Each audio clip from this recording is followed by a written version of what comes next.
Lord, maraming salamat po, Panginoon, sa mensahe niyo po sa amin, Lord. Maraming salamat po, Panginoon, sa pagkakataon na binigyan niyo po kami ng ginabayan niyo po kami, O Lord, upang kami makarating, O God, at makapakinig ng salita. Maraming salamat po. Dalangin po namin, Panginoon, na bigyan niyo po kami ng kakayanan, O Lord, na matanggal po, O God, ang takot po sa puso po namin upang i-share po ang iyong mga salita upang ipagmalaki ka po namin, Panginoon, at tanggalin niyo po, O Lord. Tulungan niyo po kami, Panginoon, na magiging popular po, hindi po para sa pansarili po, Panginoon, kundi mapakilala po namin kayo, O God, hindi lamang po sa amin na naririto, Panginoon, maging sa labas po, O God. Bigyan niyo po kami, O Lord, ng kakayanan, Panginoon, na i-share po ang iyong mga salita, O God. At Lord, humingi rin po kami ng kapatawaran, Panginoon, sa lahat ng mga kasalanan, Panginoon, at sa aming mga pagkukulang sa inyo, Lord, sa kawalan ng oras, O God.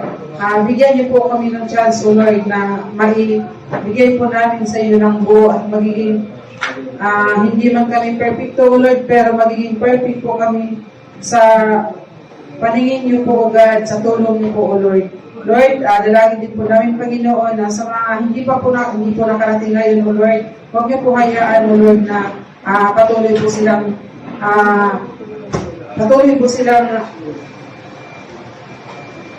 madala po sa mundo, O God. Pagkus po, Panginoon, ay kapangyarihan niyo po ang hari sa kanila, O God.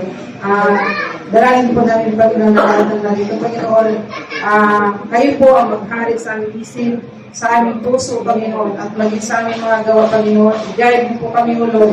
Kayo po ang mamuna sa bawat isa sa amin na naririto, O Lord. Lord, maraming salamat po, Panginoon. Sa grasya ngayon, sa harapan po namin, ito'y nagmumula sa iyo po, O God.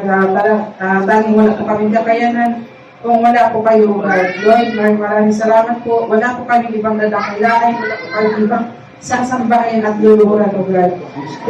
Pero kailangan po namin ang tulong po kami ng palalahasin po, Lord, ang aming spiritual na buhay at maging sa aming physical, Panginoon, at financial, O God. Kayo po, Lord, ang aming provider, Panginoon. Binabalik po namin at itinataas po namin ang dakilang pangalan naman. In Jesus' name we pray.